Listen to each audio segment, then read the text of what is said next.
The point I'm making here is simple. That this is the Deputy President of the Republic of Kenya. By virtue of being the Deputy President of the Republic of Kenya, he is also a member of the National Security Council. The NIS is also in membership of the National Security Council. And therefore, the Constitution has provided fora where the Deputy President, in case he has any concerns, he can raise them within the official structures of government.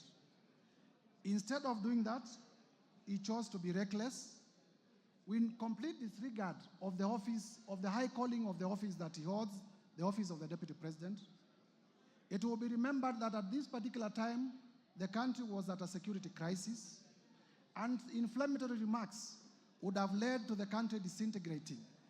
Inflammatory remarks would have led to the social fabric of this country tearing apart. And therefore, by such doing, I am inviting the House to find that the Deputy President did mislead the public. The Deputy President did live below the expectations of the office that he holds, made unfounded, sensational statements, and therefore, that ground should be upheld for his impeachment. Mr. Speaker, further to that, in the oath of allegiance to office, the Deputy President swore, and I quote, to refrain from directly or indirectly revealing such matters as shall come to my knowledge in the discharge of my duties and committed to my secrecy. Mr. Speaker, as you would notice in that clip, the Deputy President says that he has been told in confidence. Mark the words, I have been told in confidence by officers of the following. And while aware that he took an oath not to divulge information that comes to him in secrecy, he went ahead and divulged that information. I will be inviting this House to find that the Deputy President breached his own oath of allegiance to office. And a person who breaches his own oath of allegiance to office is not fit to hold the office of the Deputy President. I therefore urge members to find that this ground has been proven to the required standard and uphold it for impeachment. Under ground 9, Mr. Speaker, on gross misconduct. Gross misconduct has been defined as the dereliction of duty in the Black's Law Dictionary. Gross misconduct has been defined as the dereliction of duty, unlawful or improper behavior. Mr. Speaker, we have alleged that the Deputy President did breach Article 151B of the Constitution in his utterances against the National Intelligence Service, and that is incompatible with the high calling, dignified status, and the discretion required of the office of the Deputy President. And because I had laid basis in the foregoing ground, I wish to urge members, using the same evidence that I've adduced above, to also find that ground number 10 is also proven. Ground number 9, that is.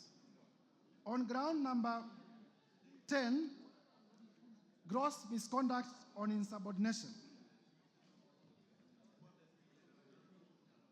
We have the evidence of Mercy Wanjau in the form of an affidavit that cabinet makes decisions and the Deputy President defies. I have video clips in Nyanza where the President did direct. In fact, he said it is primitive for people to say that certain sections of the country cannot receive development by virtue of how they voted in the last elections.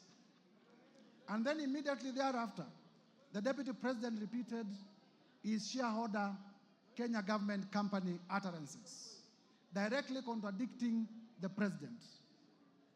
In that arrangement, Mr. Speaker, I am submitting that that is insubordination, And the evidence that we have tendered, in the interest of time, on record, is enough to prove that ground, and members should be able to approve that the Deputy President, His Excellency Rigathi Gachagua, has been undermining his boss, has been undermining cabinet, and therefore is guilty of the offense of gross misconduct in terms of insubordination.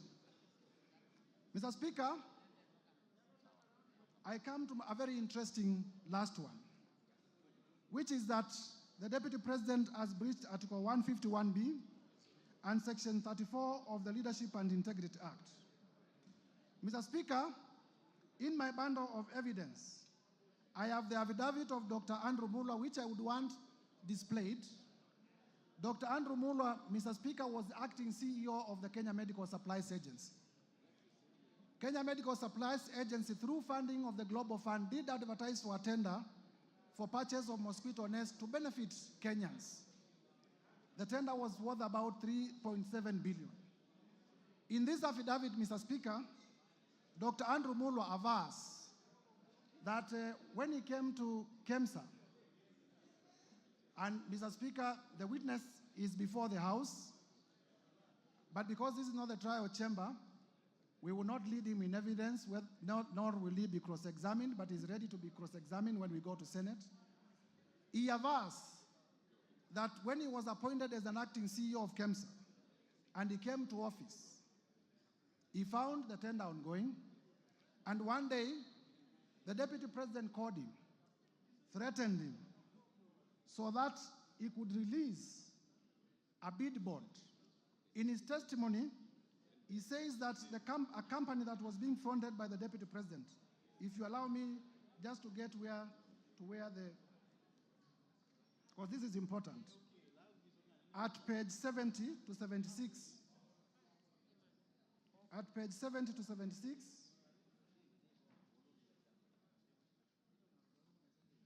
of my bundle of documents,